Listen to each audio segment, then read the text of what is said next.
Hi, I'm Rick Conlow. I'm glad you're here. What if you could turn your dreams into reality? What if you could take your career further than you thought possible? What if you could be the kind of person you always wanted to be? Or even make more money? The 5 laws of GoalPower that we'll be talking about give you the tools to be able to make that happen.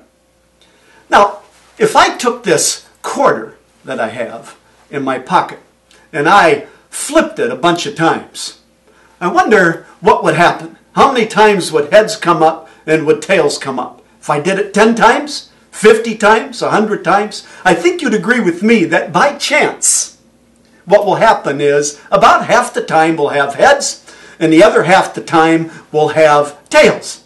Aren't you right? That's all by chance. Life isn't about chance. It's been said that chance favors the prepared mind. And what goals help us do is go after life.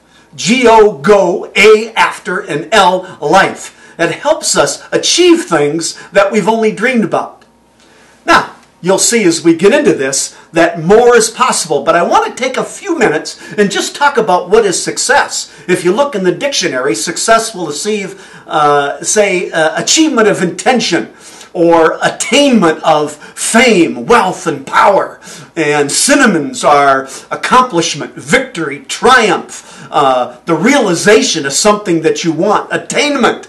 And of course, the antonym of success has been defined as failure. Now, I want you to take that dictionary definition and set it over here for just a minute. And I'm going to give you a different one that sets the stage, the foundation for what GoalPower is all about. And by the way, the points that I talk about come from our book called GoalPower, How to Achieve Your Personal and Professional Goals and to Ramp Up Your Success. So here's what we say success is. Success is a state of mind. It's about how you live your life, not necessarily about all the things you achieve. Some of that may be evidence. See, success is a state of being, not a destination or a journey. Otherwise, it's things we always have to keep doing and replicating.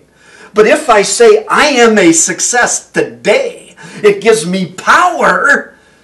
Whether I always win or sometimes lose, and life, quite frankly, will do everything it can to beat you down so that you can't make it. So then we'd say, well, geez, I didn't accomplish goal A, I'm a failure. Well, that's a tough way to live. Rather than saying that I've been made in the image of greatness and that I am a success as I am. That's a whole different mental state to be in. That's what I'm talking about. Now I'll share with you more about it. And we believe that everybody is a star. Years ago, Sly and the Family Stone made a song that said, everybody is a star. And it was very popular. Well, you know, I buy into that. Who says that I have to be on the cover of Time magazine? Or on every TV entertainment show about celebrities to be a star? In fact, we say, people are superstars. They just don't know it yet. And that's what GoalPower helps us mind. It helps us remind us who we were. Because I can guarantee you, when we were babies, we weren't thinking of being a failure. We were excited about life. Wanting to learn everything, curious, having lots of questions about the possibilities. But somewhere in life, we start redefining what that all is because of what happens to us. And we start buying into that you have to do this or that or this or another thing to be successful in life. As opposed to making that's where you're coming from. Being centered in that belief. Everybody is a superstar. And these 5 laws of GoalPower will help you discover that in yourself. So the first one is know thyself. And I'll talk about each of these in more detail, but just now a brief definition. So what are your strengths? What are your areas of improvement that you can make? Where are you coming from? Second, identify what you want in life. The third law of GoalPower. Take that first step. You got to take some action. Make something happen. Review your progress, and that is critical, and you'll see why as I talk more about it later. And then make a commitment. The real question there is, how do you know you've made a commitment to what your goals are? Let's start with know thyself. Socrates said that years ago. And that's wisdom that was good in ages past and will be great for today, and it'll be wisdom for ages in the future. I have a picture here of Terry Fox. And notice he says, you can do it. Now Terry Fox was a typical young man. You'll see in the picture he doesn't look so typical. He's got a prosthetic leg. While he was 18 years old, he discovered he has cancer in a checkup. And he had to have his leg amputated. And while he laid on that bed, he had a dream. And the dream was that he was running across Canada, raising money for cancer research. And the next morning he woke up and he told his family, and they said, okay, Terry, you've been through something very difficult. And they didn't quite believe it, but I'm here to tell you that operation, that situation in his life, that dream, helped them realize who he was. And he indeed did run across Canada. In the beginning, people were skeptical of him. In fact, some people tried to run him off the road, if you can believe that. The negativism that tends to shake out when somebody says, here's who I am and here's what I stand for. And he started running across Canada. And he started getting some notice, and people would show up in the towns he'd run in, and he'd speak to them. And he was a shy guy, but he began to learn to speak with hope, and it was genuine. And he kept running. The crowds got bigger. To make a long story short, he began to raise tons of money, speak to thousands of people, and he wasn't just giving hope to cancer victims. He was giving hope to all people who had tragedies or obstacles or difficulties in his life, because he knew who he was. He knew what he had to do. And that was the message he began sharing, and that's how he lived his life. And he got it done. Now, Terry, about 3/5 the way, wasn't feeling well, went to the doctor, and they found the cancer came back. And I'm sad to say that he didn't make it all the way across Canada. He passed away. His goal in the beginning was to raise $1 million for cancer research. He raised over $25 million. And to date, his foundation has raised over $100 million in his memory for cancer research. And as you know, as years pass now, every year the research related to cancer has been able to help people who used to die live. So did he achieve his goals? Did he know what he was doing? What does it begin with? We don't have to have such a tragic experience to be able to do that. Why is it always tragedy that tends to bring out the best in us? But all of us have had setbacks, difficulties. This is the time to clarify. Who am I? What am I good at? What do I like doing? What am I interested in? What are my weaknesses? Let's be honest. What do I need to improve? And be careful that you don't identify too many weaknesses. Most people will identify 3 times as many weaknesses as strengths. But it becomes our foundation. If we're honest with ourselves, it's like taking an inventory of all the good and all the things we would want to change or improve upon. It's like the space shuttle. In order for it to take off into orbit, it's got to have a launching pad. And that's what this question is doing. Know thyself. It's the beginning. It's not right away what you want. It's the beginning of who you are. It begins to center yourself and help you discover that all your goodness and even the warts are the success of who you are. Second law of GoalPower is identify what you want. This is where we begin to dream again. I wonder, do you have any children at home? Have you had children at home? Have you ever been a child? What's one thing that children do that just drives their parents crazy? I know, I've had 6. So I've had this happen time and time again. And isn't it they ask a lot of questions as they start growing up? I have a granddaughter that's 2, and she's starting to ask those things. And it's just amazing to watch. And why do they ask? Because they're curious. They're dreaming about the possibilities. And as adults, maybe a number of times in our life, we need to get back to it. So we want to dream big. We want to identify all the places we'd like to go, people we'd like to see, things we'd like to do. It's almost like that movie, The Bucket List, if you will. We really focus in on all those things and write them down and look at all of them and see what it tells us and give it some thought to dream again. And then once we've done that thoroughly and thoughtfully and honestly, then we begin looking at which are most important to me. I came across a superstar salesperson one time named Lee, and he used to say, a dream without an action plan is a joke. In other words, what he was saying is we got to turn our dreams into goals that we want. So we want to write down some goals, specific things we want to accomplish. And again, I say write it down. And why write it down? Because we make a contract with ourselves about what we want. In the beginning, 3 to 5. List some personal and list some professional if you have a career. Or maybe you want to get into a career. 3 to 5 just to get us started. You can always add to it from your dream list later. And write it specific. Don't be a wandering generality. Be a meaningful specific, as Zig Ziglar used to say. And what that means is write a goal. I am district manager at my company in a year and a half. So now we write that. That's specific rather than saying I'm getting a promotion. You see the difference? Or saying I want to make more money. Well, a penny is more money.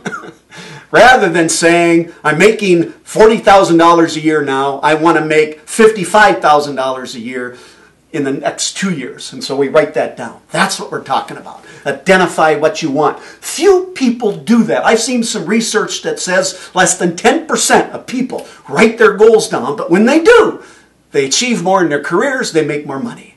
That's the power of GoalPower law number 2. So we have our foundation, we know what we want, and then I want to add this, is we got to make sure we've got balance. I said personal, professional, but consider there's lots of areas in life to have goals in. There's physical, there's financial, there's spiritual, there's career, there's mental, there's family, social. So consider all those things so we have balance in life, because I'm sure you've read articles or seen stories about people who had all kinds of fame and fortune, but sacrificed their family and friends in the pursuit of that.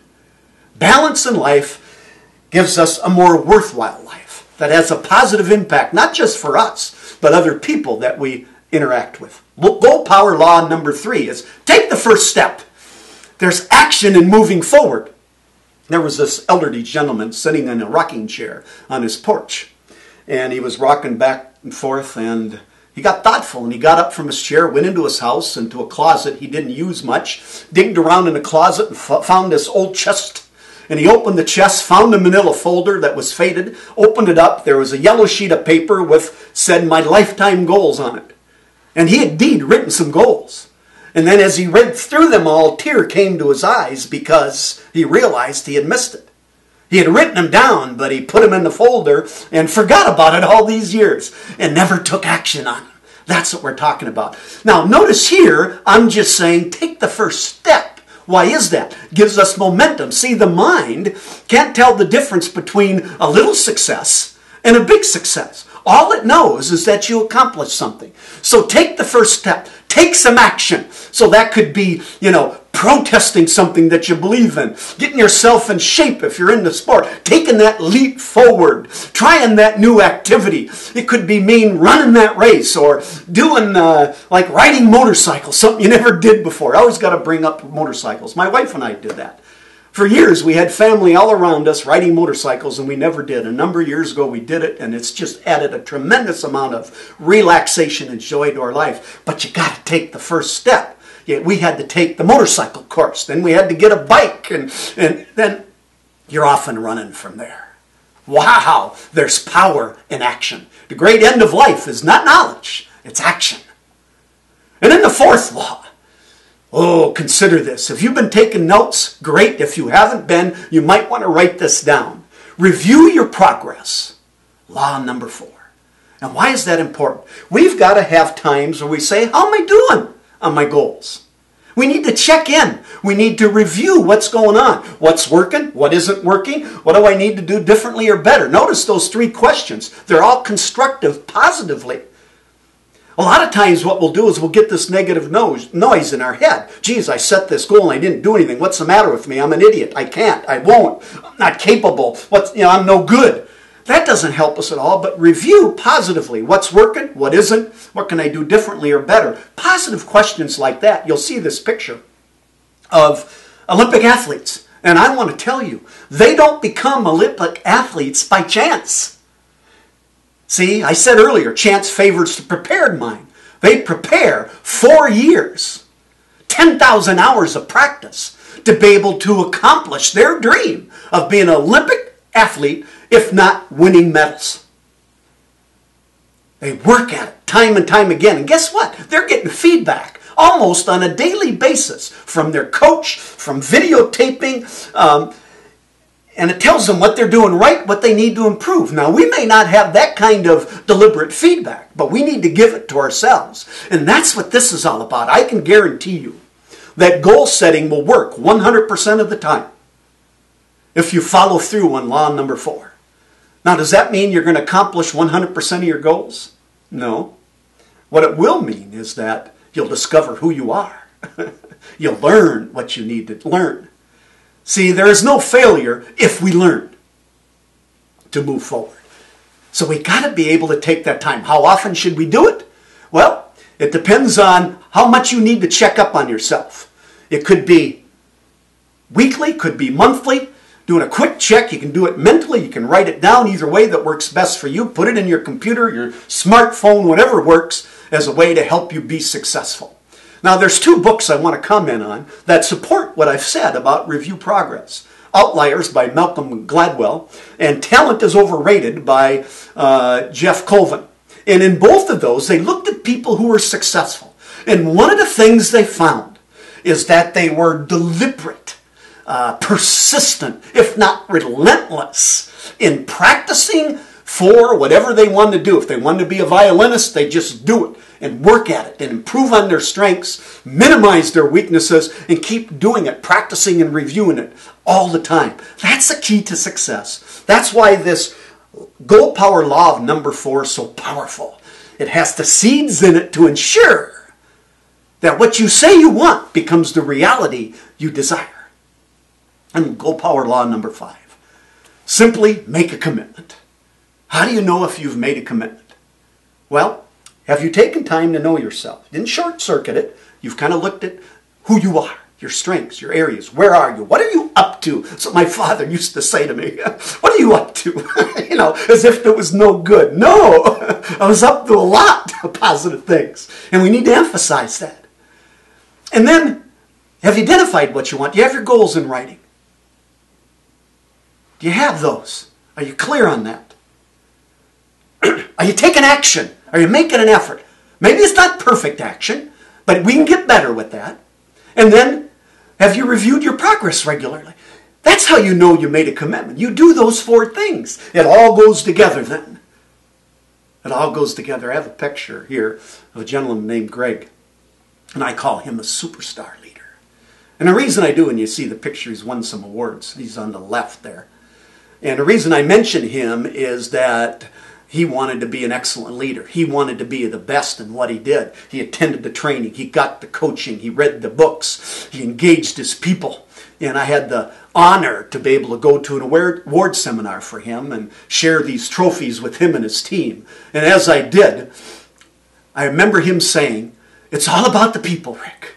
In other words, he wanted to help other people be successful. That was his commitment. He had set the goal, he had followed through, he had worked on it, he made a commitment, and there wasn't anything that was going to get in his way.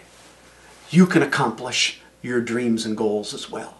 See, I'm here to tell you GoalPower works 100% of the time, as I mentioned before. See, the real value of GoalPower is not in achieving every goal that you set. Nah, we're not prophets. It is all about who you become as a person in the pursuit of your goals. That's the real richness. That's the goal. That's the goal, because it goes right back to who are you? Success is a state of being.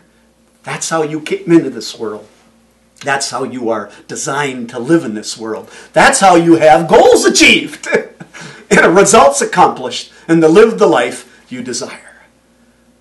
I have this dream that soars on golden wings. I dream your achievements and your legacy that sings. I do not know all about your awesome goals or your persistent efforts to raise the bar.